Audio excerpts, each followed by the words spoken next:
Bonjour Batia, Bonjour Yardena. tu es, tu es docteur en littérature germanique et surtout professeur d'université.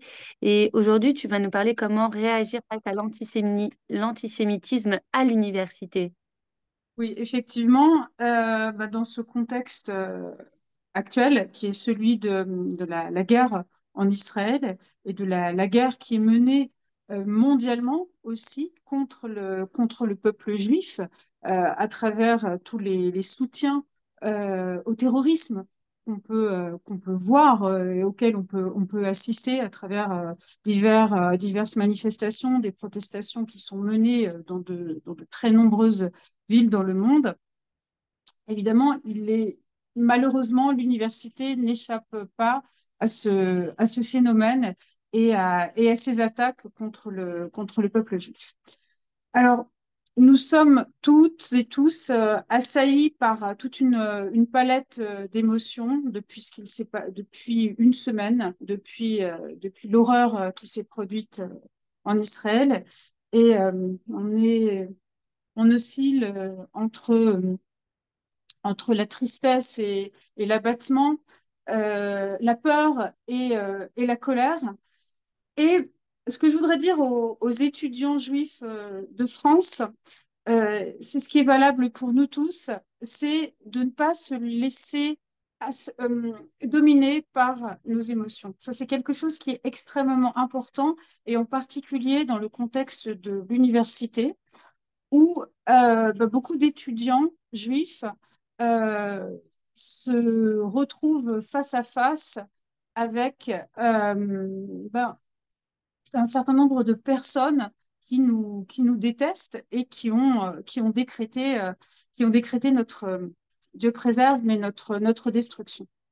Donc, il faut aussi bien prendre conscience avant tout que la guerre, elle n'est pas que sur le terrain, mais que c'est aussi une guerre psychologique, c'est une guerre des images, c'est aussi une guerre des mots et une guerre intellectuelle. Donc, il faut réagir en conséquence et ne pas se laisser, ne pas se laisser abuser.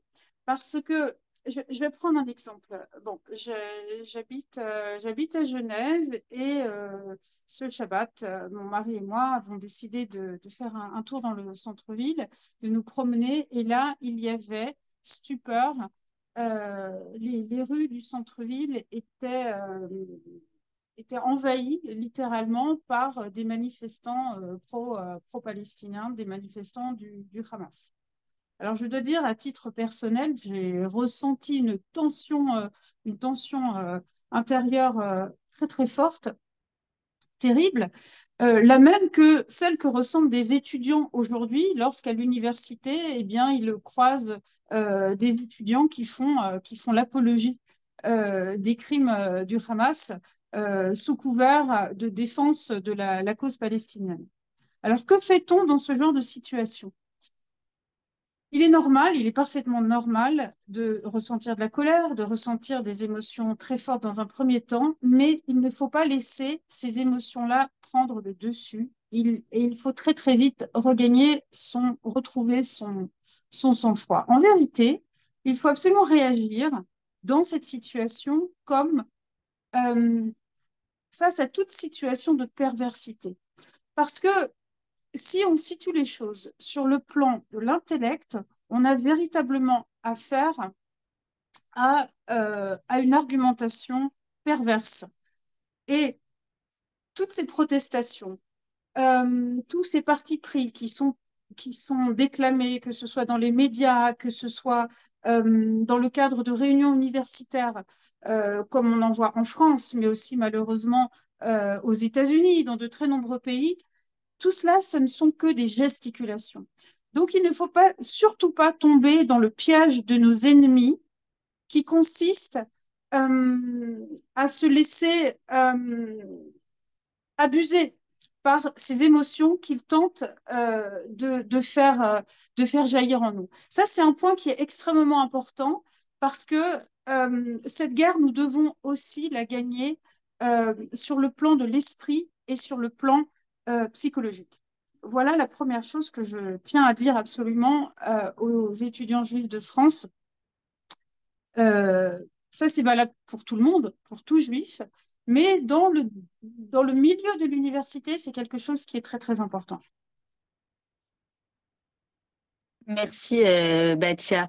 Qu'est-ce que ton expérience d'enseignante et de chercheuse t'a appris sur la manière de réagir face à l'antisémitisme universitaire?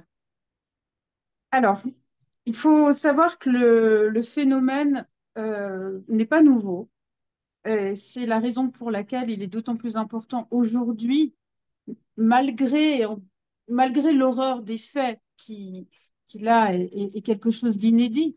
Mais le phénomène en lui-même n'est pas nouveau. Donc, c'est la raison pour laquelle, comme je le disais, il est très, très important de garder tout son sang-froid. Tu sais, quand j'étais étudiante moi-même, j'étais étudiante en classe préparatoire littéraire aux grandes écoles. Il était de bon ton, de bon goût pour de nombreux étudiants eh bien, de s'afficher avec le kéfier palestinien. En tant que, lorsque je faisais mon doctorat, quand j'étais étudiante et quand j'ai démarré ma carrière, également en tant qu'enseignant-chercheur à l'université, il était parfaitement admis que circulent sur les messageries internes à l'université des campagnes de soutien à la cause palestinienne. Euh, donc, le phénomène, effectivement, euh, n'est pas nouveau. Alors, il y a deux raisons à ça. La, L'une des premières raisons, c'est que bah, l'université, c'est le reflet de la société française. Les étudiants d'aujourd'hui, bah, les étudiants sont la jeunesse d'aujourd'hui et une jeunesse qui est aussi, hélas, largement gagnée conquise par la cause antisioniste et qui est bien évidemment une cause antisémite. La deuxième raison à cela, c'est qu'il y a une tradition et un héritage académique de gauche euh, et un ancrage intellectuel de gauche et en conséquence aussi antisioniste depuis les années 70 à l'université. Donc, il faut le dire très clairement, il y a un positionnement intellectuel antisioniste dans le monde académique. Alors, Merci, je ne m'étendrai pas sur les détails de mon expérience personnelle où effectivement, d'une manière, comment dire, euh, très, très larvée, très sournoise, eh bien, on voit, c'est par exemple ces publications universitaires euh, boycottées, refusées à partir du moment où elles ne vont pas dans le sens de cette cause antisioniste. Et même, tout simplement, lorsqu'on veut même évoquer la question du judaïsme, parce que à titre personnel, je suis spécialiste des auteurs juifs de langue allemande du 19e et du 20e siècle, et lorsque l'on veut évoquer donc des thématiques en relation avec le judaïsme et la judéité de ces auteurs, on voit ces publications, on peut voir ces publications, voilà, mises de côté. Euh, donc, il faut aussi avoir conscience que, voilà, il y a cet ancrage intellectuel à l'université. Malheureusement, je ne sais pas tellement ce qu'on peut faire face à cela. Euh, Encore une fois, à titre personnel, ma propre lutte n'a pas été très, très efficace. Euh, Sous couvert de progressisme et d'humanisme, euh, c'est une véritable guerre qui est menée contre Israël. Et ça, il faut véritablement en avoir conscience. Bon, que ça ne Bah, décourage pas les étudiants pour autant, oui, et c'est que ça ça que ne... je voulais dans le débat. Quelle Oui, réponse apporter à celles et ceux qui ne veulent plus aller au cours? alors la réponse, c'est très simple.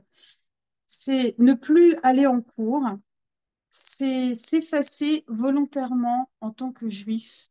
Et c'est aussi euh, donner raison à nos ennemis, aux ennemis d'Israël, aux ennemis du peuple juif. Euh, re- Retenons l'expérience de l'histoire, les leçons de l'histoire et l'expérience du Troisième Reich. Sous le nazisme, en Allemagne notamment, les professeurs dans les universités ont, les uns après les autres, été démis de leurs fonctions. Les étudiants juifs n'avaient plus droit de citer à l'université. Est-ce qu'un étudiant juif aujourd'hui doit faire cela? Est-ce qu'il doit, euh, est-ce qu'il doit s'autodétruire? Est-ce qu'il doit s'effacer du paysage universitaire français? Non, bien sûr que non. Donc il ne faut, bien sûr, avoir peur, c'est quelque chose de normal. Mais comme je le disais tout à l'heure en introduction de cet échange, il ne faut pas se laisser dominer par ses émotions. Euh, la guerre, encore une fois, elle est sur le terrain en Israël, mais ici, c'est une guerre psychologique. C'est pour ça que j'ai vraiment beaucoup insisté là-dessus tout à l'heure. Bien sûr, les menaces physiques existent, mais grâce à Dieu, la France est encore un état de droit. Et donc, en cas de comportement et de menaces physiques antisémites, eh bien, il ne faut pas hésiter, bien évidemment, à réagir, à saisir les autorités, à faire des signalements, à saisir la justice, etc. Mais sinon, il ne faut pas se laisser impressionner par nos ennemis parce que c'est exactement ce qu'ils veulent. Donc, nous n'allons pas de notre propre chef faire ce à quoi les nazis nous obligeaient dans les années 30. Donc, je le dis et je le répète aux étudiants, il est normal, il est humain d'avoir peur, ne vous sentez pas coupable d'avoir peur, mais allez à l'université, ne ratez pas vos cours. Et puis en plus, le peuple juif, euh, Israël, le Ham Israël, a besoin euh, de médecins, d'avocats, de dentistes, d'intellectuels. Ne vous auto-sabordez pas. Allez en cours. Continuez vos études. Ne vous laissez Bravo. pas, ne vous laissez pas abattre. Ne vous laissez pas dominer. Ce dont nous avons le plus besoin aujourd'hui, c'est de force et de courage. Magnifique, merci beaucoup, Batia. Mais est-ce que tu pourrais nous dire comment expliquer cette emprise de l'islamisme, de l'antisémitisme à l'université, qui est un lieu par excellence de la pensée critique? Euh, alors, comme je le disais tout à l'heure, l'université est aussi le reflet de la société française. La société française a aussi beaucoup changé au cours de ces dernières décennies. Elle évolue et la composition du monde universitaire aussi. Donc l'islamisme gagne du terrain, pas seulement dans les banlieues, mais aussi dans les hauts lieux de la pensée, dans ces hauts lieux de la pensée que sont les universités. Euh, alors, euh, le, la haine d'Israël et qui se manifeste sur deux fronts d'ailleurs qui se sont bien trouvés, qui se sont unis, celui de l'extrême gauche et celui de l'islamisme. Cette haine d'Israël, malheureusement, elle trouve aussi euh, des porte-paroles parmi les intellectuels. Et certains de ces intellectuels euh, eh bien, siègent aussi à l'université, tout comme ils siègent aussi sur les bancs de l'Assemblée nationale ou dans le monde médiatique. Donc, l'université, hélas, n'échappe pas à ce phénomène. Donc, quand on est étudiant, il faut en être conscient. Il, il ne faut pas s'en effrayer au point de ne plus vouloir aller en cours, comme on le disait tout à l'heure. C'est c'est une colonisation des esprits. Beaucoup de mes collègues ont eux-mêmes de grosses difficultés à, aussi à mener leurs activités d'enseignement et de recherche face à cela. Je prendrai pour exemple un de mes collègues spécialistes de civilisation espagnole qui s'est retrouvé dans une situation extrêmement délicate un jour où il a fait un cours sur la Reconquista en Espagne, ce qui visiblement n'était pas du goût de certains de ces étudiants islamistes. Merci, Batia. Donc, au final, maintenant, concrètement, que faire lorsque les étudiants font de la provocation? Oui, parce qu'on a pu recenser dans les universités effectivement des cas d'étudiants qui, avec ostentation, en brandissant le drapeau palestinien, par exemple, euh, provoquaient les étudiants juifs. Alors, il y a deux cas, il y a deux types de situations. Il y a la situation où clairement il y a une enfreinte à la loi, où les provocations tombent sous le coup de la loi parce qu'elles relèvent de l'incitation à la violence, de l'antisémitisme ou de l'apologie du terrorisme. Et on sait d'ailleurs que l'arsenal juridique euh, à ce sujet s'est renforcé ces derniers temps. Donc, lorsque vous êtes étudiant, lorsque vous êtes confronté à une situation, à un comportement qui tombe sous le coup de la loi, faites un signalement, euh, très simplement.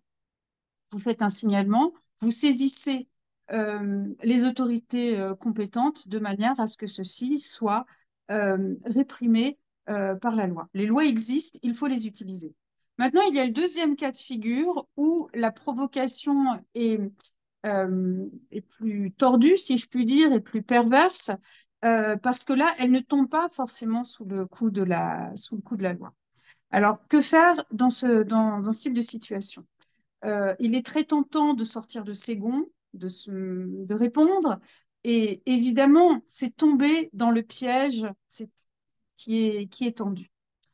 Euh, c'est un mécanisme qui est très pervers, mais il faut vraiment, vraiment en avoir conscience. Et comme avec tout type de perversité, là, il importe vraiment de garder son sang-froid. Dans ce type de situation, que faut-il faire? Eh bien, c'est ignorer, tout simplement. Ignorer ces provocations, parce que répondre aux provocateurs, polémiquer, c'est donner de l'eau à leur moulin, c'est nourrir la bête, c'est tomber dans leur piège, et ayez conscience que vous ne les rééduquerez pas. Et surtout, dans un cas comme celui-là, vous y perdrez votre énergie. Or, vous en avez besoin de votre énergie aujourd'hui plus que jamais, pour vous, bien sûr, mais aussi pour Israël. Israël a besoin de vous, le peuple juif a besoin de chacun d'entre nous. Donc, ne perdez pas votre énergie dans des polémiques vaines, dans des, dans des, dans des controverses stériles, voire dans des affrontements, dans de l'invective. Ça ne sert à rien. Continuez, tracez votre chemin, soyez fort. C'est le rôle de tout juif. Euh, cette guerre n'est pas notre première épreuve. euh, et, et surtout, ignorez ces provocations. Encore une fois, si elles tombent sous le coup de la loi, saisissez, euh, saisissez le droit. Si c'est de la provocation euh, qui échappe à ce qui est prévu par la loi, ignorez, ne perdez pas votre temps. Votre énergie est précieuse et le peuple juif en a besoin. Et vraiment, c'est très beau ce que tu dis, Batia, merci beaucoup. Maintenant, que faire lorsque les professeurs prennent position? Alors oui, c'est une situation aussi peut se présenter, qui malheureusement s'est présentée dans certains cas. Certains professeurs sont sortis euh, des, des limites, ont même même arrivé des cas qu'on m'a reportés que de l'humour antisémite soit clairement pratiqué. Bah, c'est exactement comme avec des étudiants qui feraient de la provocation. Euh, si ça tombe sous le coup de la loi, avertissez les autorités de l'université, euh, saisissez là aussi le droit. N'ayez pas peur de le faire. Vous savez, on l'a vu aussi, il y a plusieurs années, des représentants de l'extrême droite ont été, euh, ont été punis par la loi pour avoir proféré des propos qui étaient condamnables et ils ont été condamnés précisément pour cela. Dans un cas comme celui-là, n'ayez pas peur aussi de le faire, c'est quelque chose d'extrêmement important. Ensuite, comme je le disais tout à l'heure, quand il y a, comme avec d'autres études, les étudiants qui feraient de la provocation, qui passent à travers les mailles du filet juridique, et ça peut arriver aussi avec certains professeurs. Euh, Bien sûr, c'est plus compliqué, mais là encore, gardez votre énergie. Vous ne les rééduquerez pas, vous ne les changerez pas, et, et continuez à avoir bien présent à l'esprit l'objectif de vie qui est le vôtre et votre mission qui est la vôtre en tant que juif. Merci beaucoup, Batia. Vraiment, c'est très poignant ce que tu dis. Doit-il y avoir un changement vis-à-vis des autres étudiants non juifs?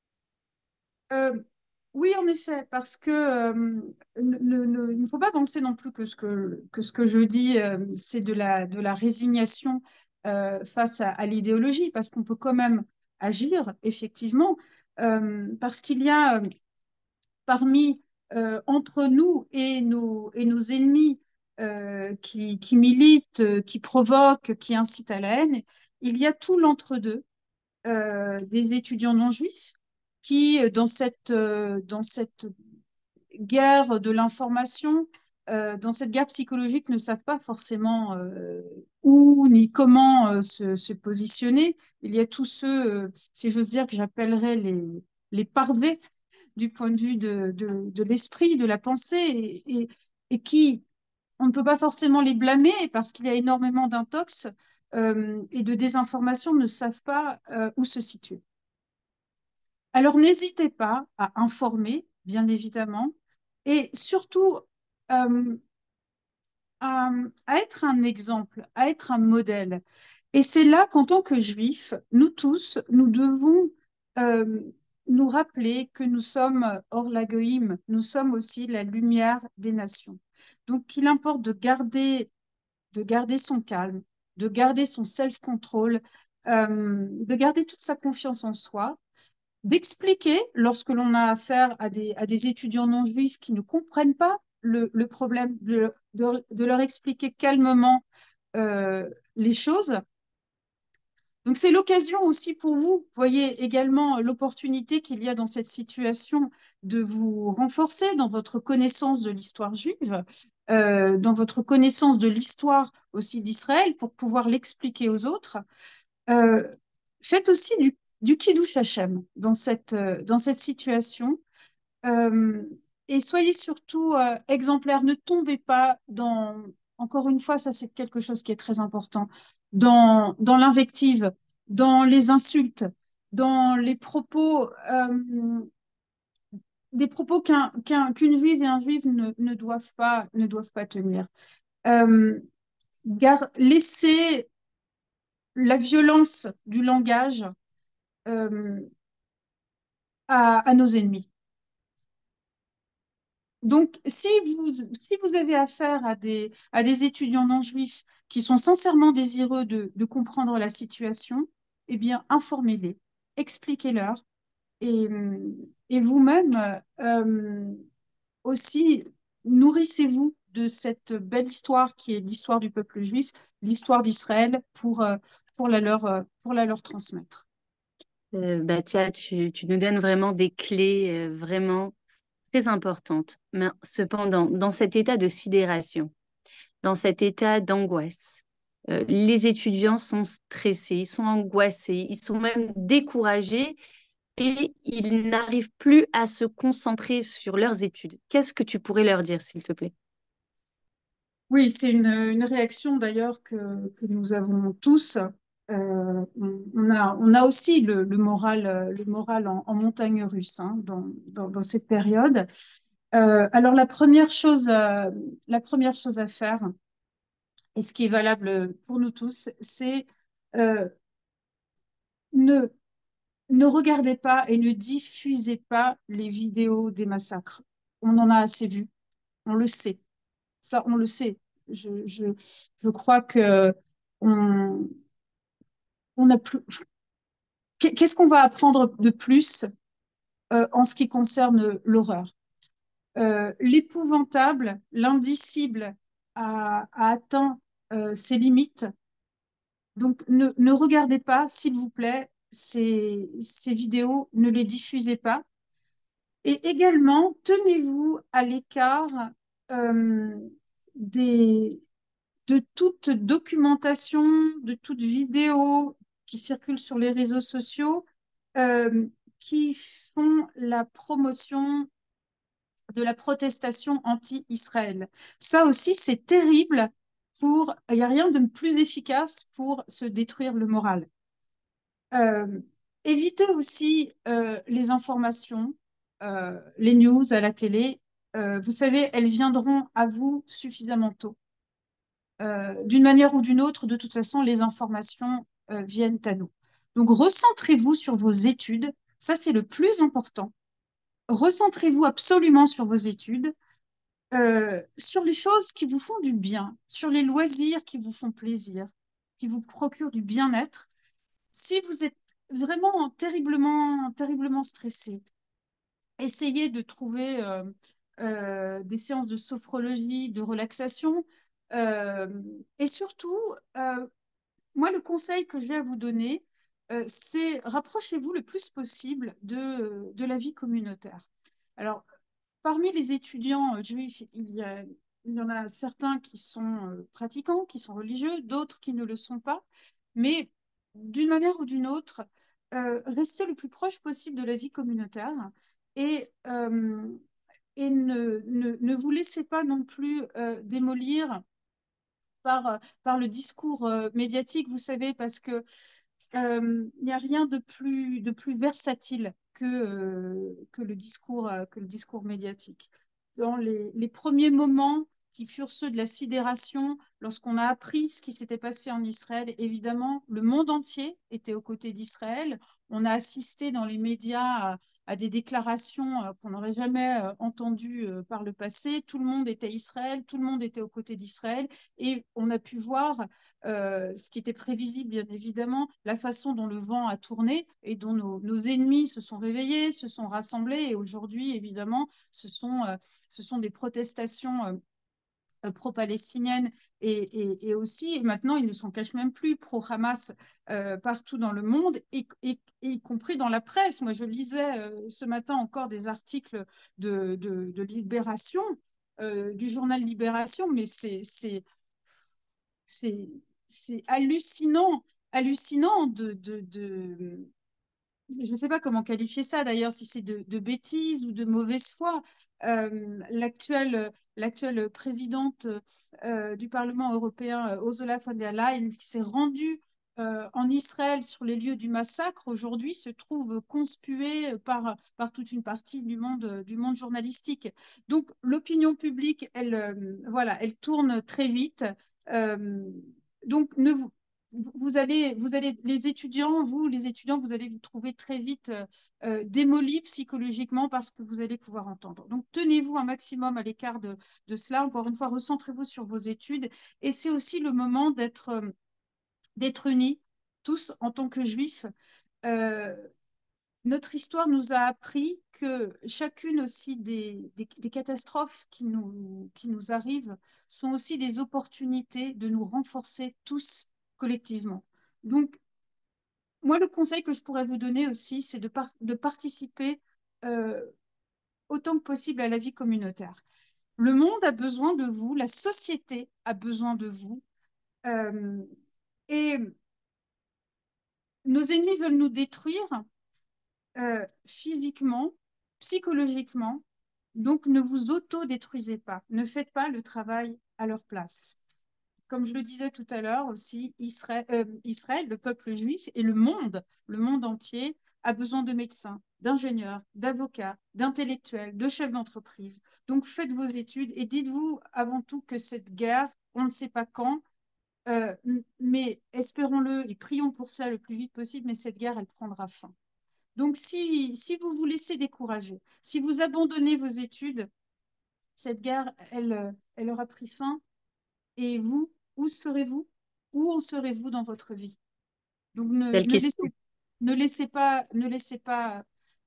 vos ennemis, nos ennemis et vos ennemis que vous pouvez croiser à l'université avoir raison de vous et et de votre propre destin. Tu nous as donné les arguments comme quoi il faut vraiment se tenir uni avec sa vie étudiante. Absolument, Euh, absolument. Est-ce que tu voudrais rajouter quelque chose, Batia? Oui, j'ai envie de dire aussi, passer du temps en famille, parce que comme je disais, il y a des étudiants qui sont pas forcément pratiquants, qui avaient peut-être l'habitude de sortir en fin de semaine, de rejoindre des amis. Euh, eh bien, passe- passez du temps aussi en famille. Soyez aussi un soutien psychologique pour vos amis, pour les membres de votre famille. Beaucoup d'entre vous, vous vivez certainement encore chez vos parents. Eh bien, quand le vendredi soir arrive, quand la fin de semaine arrive, passez Shabbat en famille. Soyez proches des vôtres, de vos parents, de vos frères, de vos sœurs, de tous les membres de votre famille, de vos amis. Les étudiants qui sont déjà religieux, déjà pratiquants, eh bien, impliquez-vous encore davantage dans des activités communautaires. Vous avez beaucoup à faire. Et de manière générale, faites des actions constructives. Aidez Israël, apportez votre soutien aussi d'une manière ou d'une autre aux familles en Israël, aux soldats, si vous le pouvez, dans un cadre communautaire. Euh, voilà, parce que Israël a vraiment, le Ham Israël a vraiment, vraiment besoin de toute votre énergie. Donc, pour conclure tout cela, j'insiste vraiment là-dessus. Euh, ne gâchez pas votre précieuse énergie, vos ressources en polémique vaine, stérile, qui de toute façon relève de la gesticulation et de la volonté de nous impressionner, de nous décourager et de nous miner également psychologiquement. Voilà. Et continuez vos études parce que le peuple juif en a besoin. Merci, Batia. Tu nous as vraiment expliqué comment réagir à cet antisémitisme croissant à l'université. Merci, Batia, pour cette première chronique. Peut-être on aura l'occasion de se revoir. Beaucoup de force à tous et je te remercie beaucoup pour tout. À Merci bientôt. à toi, Merci, Yardena. Batia. Merci.